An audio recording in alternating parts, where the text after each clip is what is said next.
I think you'll start to see that staff won't be wearing gloves for routine procedures as we move forward.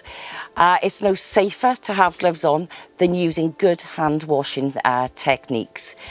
Also, we've got to think of our future. We will save a lot of money by not wearing these gloves inappropriately. But also for our green future, we've got to save the NHS and future generations that are coming behind us. Sometimes the general public are not aware and feel that staff should wear gloves more than they do. So staff should be wearing gloves if they're going to be in contact with any bodily fluids, if they're emptying catheters, if they're going to sort of be suctioning patients' ET tubes, that sort of thing. We don't need gloves if we're holding a patient's hand. If we're feeding patients, we don't need gloves. But obviously we would need them if we're drawing up any sort of IV medications or a patient's more immunocompromised.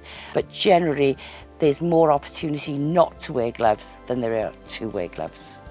So I think if we can sort of reduce something like glove use, which, you know, if we impacted that right across the health board, that money is going to be utilised in a far more productive way for the patients that we see.